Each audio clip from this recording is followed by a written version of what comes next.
Hello everyone, myself Neha Sukheja from the Department of Buddhist Studies of Delhi University. Today I am going to discuss about module number 9 of paper number 12, Philosophy of Buddhism. This module is designed to make you familiar with the topic called Dialectical Method of Nagarjuna, which is the most important school in Buddhist school of philosophy. After reading this module, you will be able to learn about the main principles of Madhyamika school. Now, let us start with the basic introduction of Buddhism.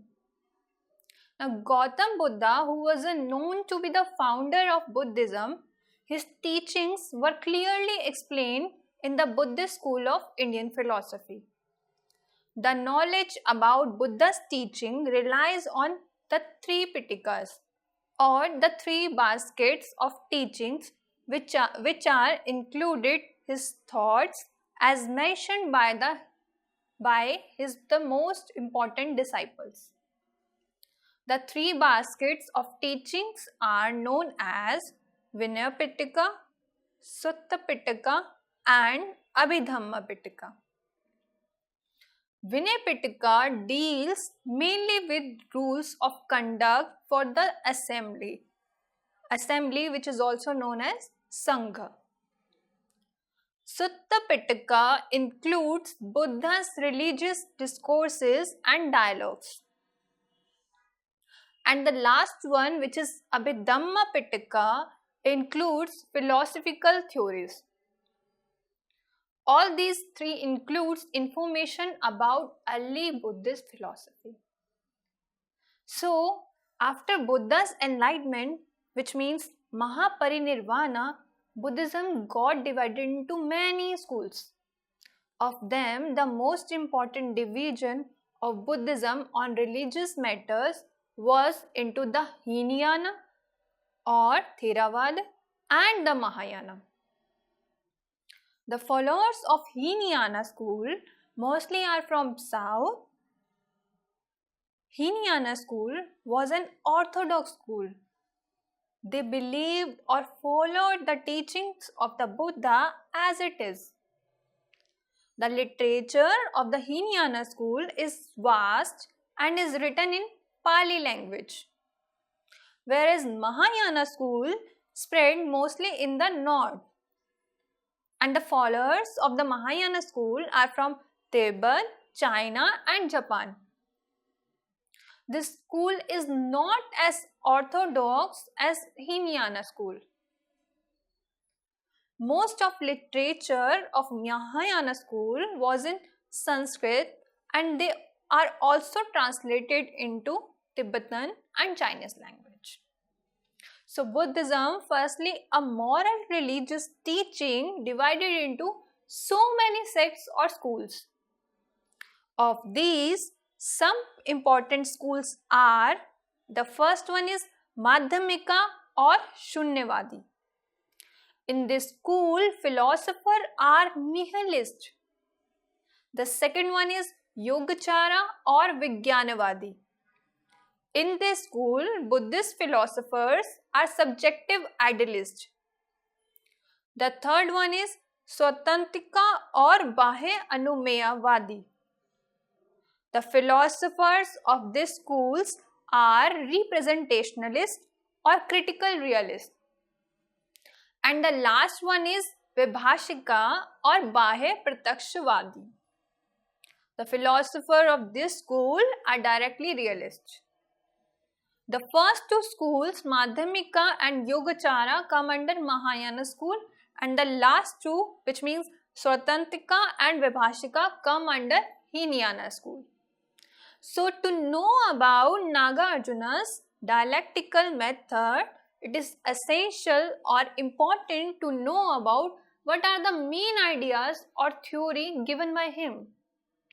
So, let us first discuss his main ideas and basic principles of this school, which means Madhyamika. The view that reality cannot be described in words or cannot be expressed in words, and it is away all the category of mind, and therefore it cannot be called neither shunya nor ashunya nor both nor neither, was developed by Shunyavada. Shunyavada is one of the most important school of Buddhism and was mentioned in Mahayana Sutra and also in Ashwagosha.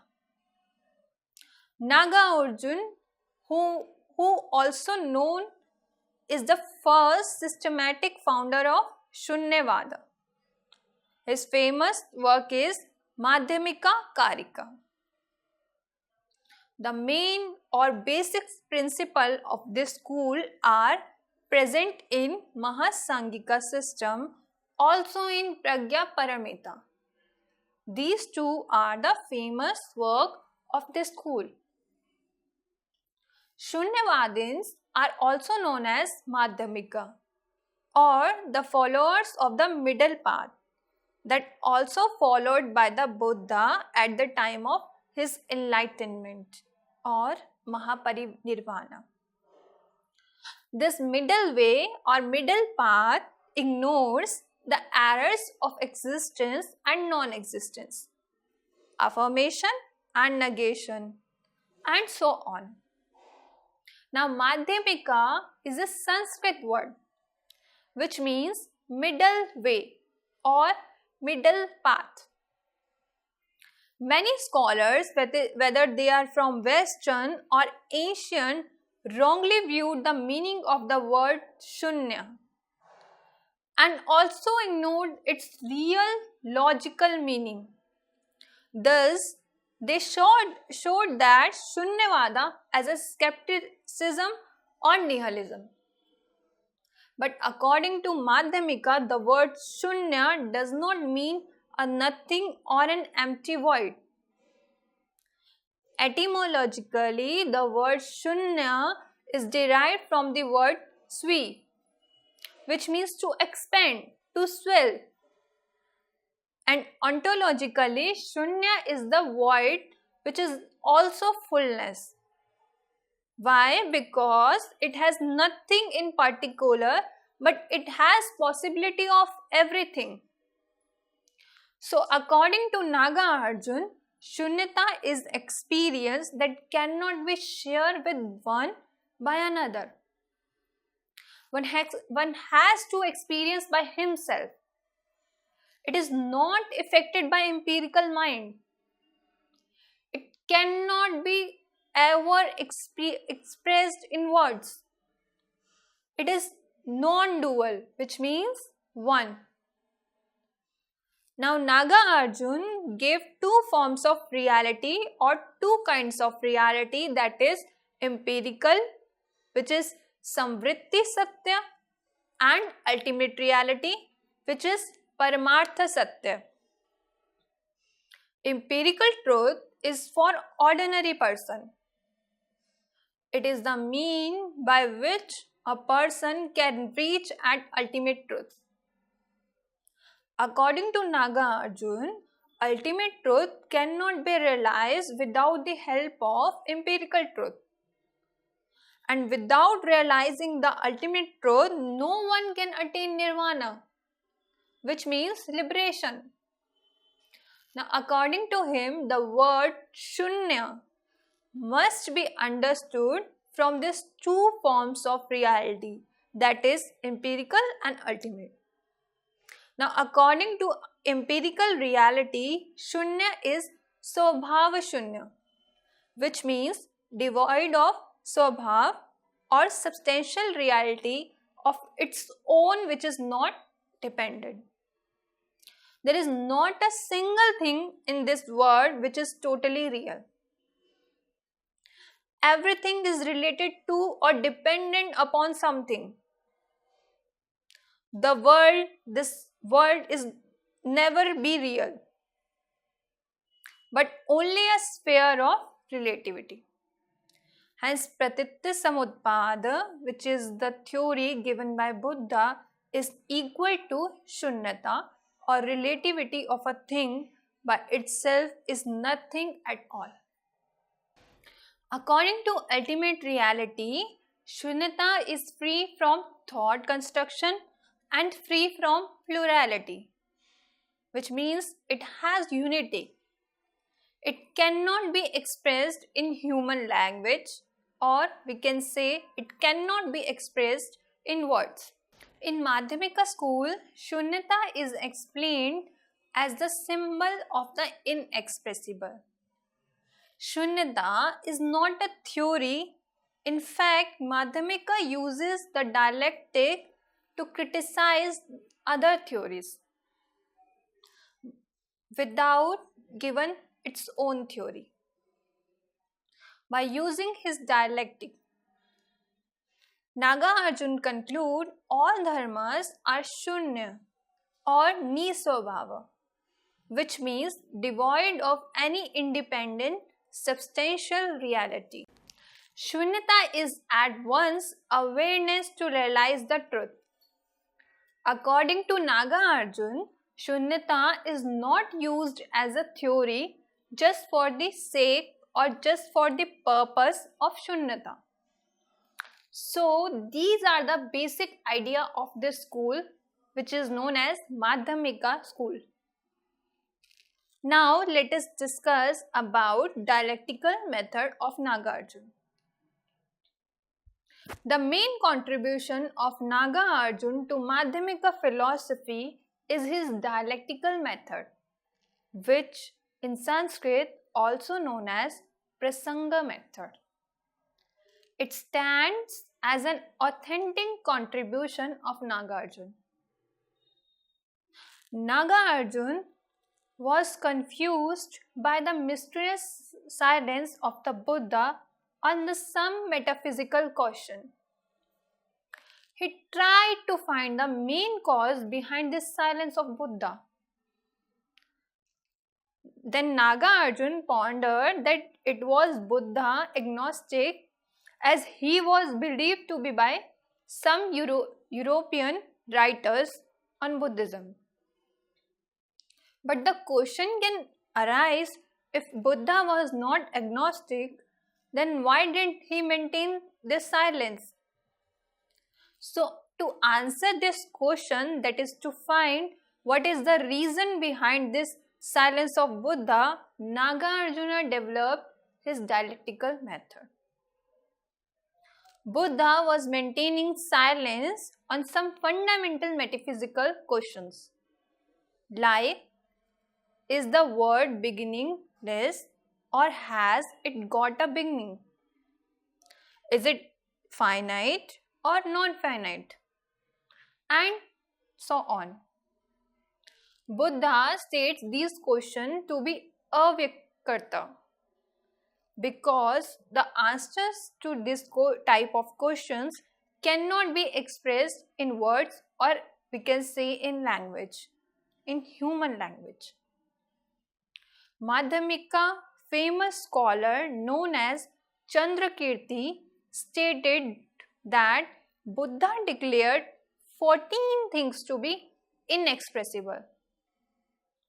These things are whether the word is eternal or not, or both, or neither.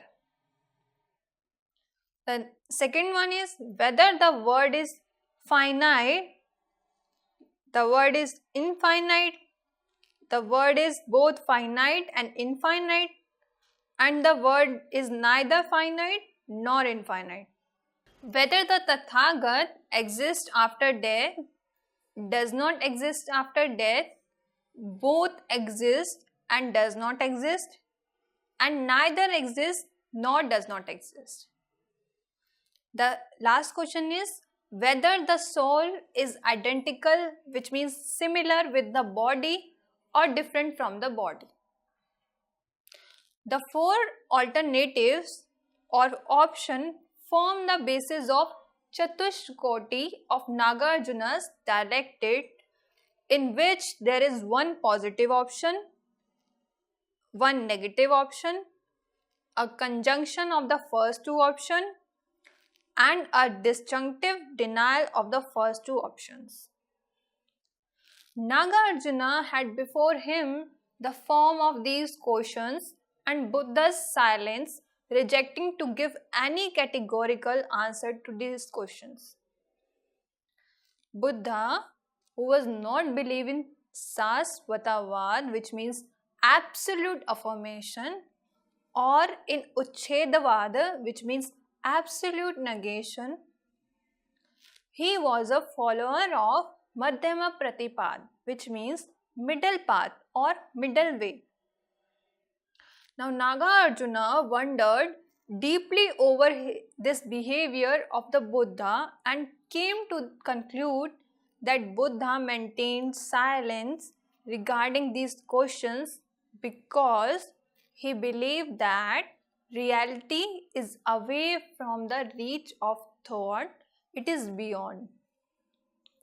Through the four alternatives, or we can say option, were given by Buddha, Nagarjuna systematized them. His contribution mainly consisted in drawing out the implication of each option and alternative by applying rigorous logic and thus preparing the mind for pragya, which means knowledge. So this was Nagarjuna's dialectic. Now, what is the meaning of dialectic? The meaning of dialectic basically means a method of examining and discussing ideas that are opposite in order to find the truth. For Madhyamika, the dialectic is a series of reductio ad absurdum arguments. The Madhyamika or the Shunyavada is a Prasangika, a dialectician or freelance debater. They criticize the opposite thesis without developing any thesis of his own. Prasanga method is simply disproof without the least intention to prove any thesis. So the meaning of dialectic thus can be explained as critique of reason. It is a movement of thought which, by examining the pros and the cons of a question, brings about a clear consciousness of the antinomies into which reason gets bogged up and hints at a way out of this impasse by rising to a plane higher than reason. Now, let us discuss that what is the use of this dialectical method in Nagarjuna philosophy. Nagarjuna used his method of dialectic against dogmatists who maintained a definite view about reality. He exposed the hollowness of their logic and the self-contradictory results of their assumption to disprove the claims of reason to grasp or to see reality. Nagarjuna tried to disprove each and every philosophical theory that was presented his time. Why? Because he had a definite purpose and goal. In a negative manner, reality cannot be expressed by discursive thought, whereas in positive manner, dialectical means the phenomena of empirical reality is a realm of reality in which an entity is shunya or nisvabhav, which means devoid of any independent reality. The second positive meaning of dialectic is reality can be understood only by rising to a plane higher than logical thought, which means the plane of pragya or knowledge. The third one is reality cannot be expressed in terms of is and is not. Now, Nagarjuna criticized the theories of others through dialectical method, but he never made his own to prove others. According to him, a person cannot find any mistake or fault in Madhyamika because he has no view of his own to show or to present. Nagarjuna continuously criticizes or examines all philosophical theories that were held by the scholars in his time. He uses the method of dialectic against the theories like causality, motion and rest, the ayatans, the skandhas, and the Atman, and so on.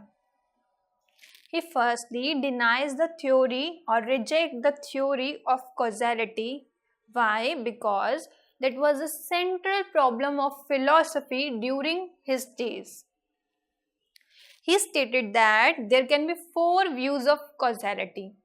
They are Swata Utpatti, Parta Utpatti, Dvabhyam Utpatti or Ahetuta Utpatti. Swata Utpatti is the theory of self-becoming. Parta Utpatti is the production from another. Dvabhyam Utpatti is the production from both or from itself and from another. And Ahetuta Utpatti is the production without any cause. Now, Swata Utpatti is a theory held by Sankhya school of philosophy. This is a theory which holds that the effect is not a new creation. It is already exists or in cause. This theory is known as Satkaryavada. By criticizing this theory, Nagarjuna says that the effect cannot or can never be pre-exist in the cause. Why? Because there would be no served by its reproduction. We cannot also say that the cause partially produces the effect, because that would mean accepting to oppose natures of one and the same thing. And it is also mistakable to hold that cause and effect are similar, because then we cannot make distinction between one as the producer of other. The second one is Parta Utpatti, which is the theory held by Hinianist.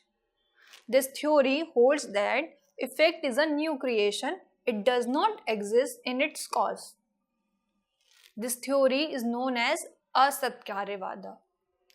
Against this theory, Nagarjuna says that if cause and effect are not identical, which means they are different, then there can be no relation subsist between the two and so on.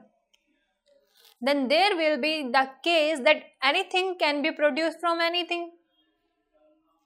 Against Dvabhyam Utpatti, Nagarjuna says that the effect cannot be similar and at the same time dissimilar with the cause. Why? Because that would accepting to oppose natures of one and the same time. Again, if one accepts the theory of Satkaryavada as well as Asatkaryavada, at the same time, the inconsistency of both applied. Now, the last one is Ahetuta Utpatti. Ahetuta Utpatti is the theory held by naturalists, which are called Swabhavavadins. According to this theory, things are produced naturally or by chance. Against this theory, Nagarjuna said that it would amount to plain dogmatism in the absence of any reason. Thus, Nagarjuna concluded that causality is only a thought construction that superimposed upon the objective order of existence. Now let us discuss about positive contribution of Nagarjuna. Nagarjuna pointed out by dependent origination, which means pratitya samutpad, and thus the insubstantiality shunyata of the mundane entities. He held that man always wants to cling to that which is absolute, but due to ignorance or avidya, he is not able to identify correctly and confuses the relative with the absolute. Nagarjuna said that the absolute is not only the ground of the relative, but also the ultimate nature of the relative itself. So he held that the ultimate nature of man also unconditioned and absolute. It is due to this that an individual has longing for the absolute, but he realizes the ultimate nature of his very being. Only on understanding the insubstantiality of the dharma, which means entities, and the pudgal, which means individual, empirical individual. So we can say that Nagarjuna's approach may be seen to be negative, but his main concern was to expose through reductio ad absurdum method the absurdities involved in accepting what is only relative, which means nisvabhav, and as absolute, which means svabhava. So we can say that Nagarjuna does not establish any thesis of his own. His dialectical method accepts a particular these hypothetically, and by eliciting its implications shown up the inner contradiction which has escaped the notice of the opponent. So one can say that Nagarjuna does not develop his own theory at his time, but he criticized or examined all theories that were popular at the time during his days. So that's all about this topic, which is the dialectical method of Nagarjuna. Now let us revise or quickly revise what I have already said about this topic.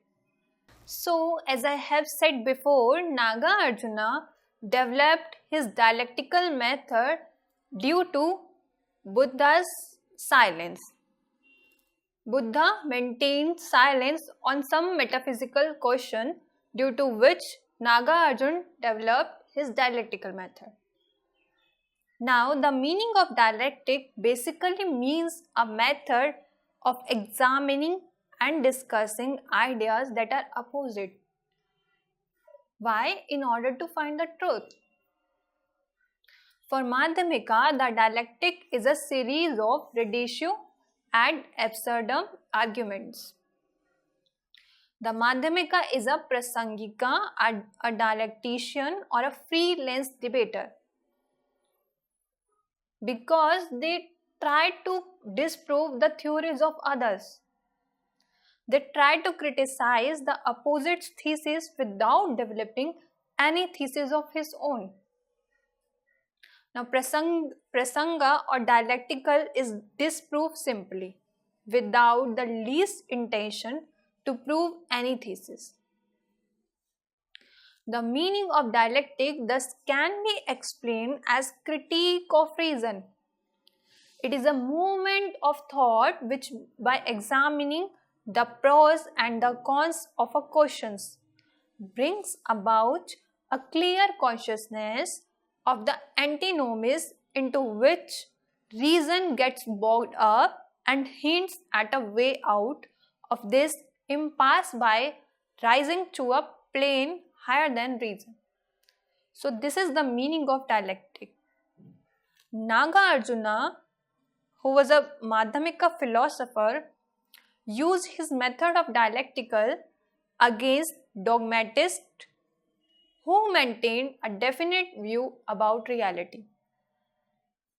He exposed the hollowness of their logic and the self-contradictory results of their assumption to disprove the claims of reason to grasp or see reality.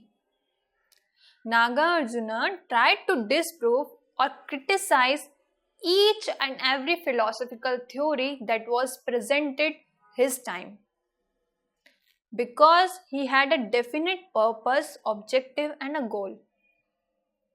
In a negative manner, we can say reality cannot be expressed by discursive thought, whereas in positive manner, dialectical means the phenomena of empirical reality is a realm of relativity in which an entity is shunya or nisvabhav, which means devoid of any independent reality or unconditionedness. Now, reality can be understood only by rising to a plane higher than logical thought, which means the plane of knowledge or pragya. He also said that reality cannot express in terms of is and is not. So, we can say that Nagarjuna uses his dialectical method against the theories which were popular during his days. That theories are motion and rest, skandhas, and causality. So that's all about this topic about dialectical method of Nagarjuna. Thank you.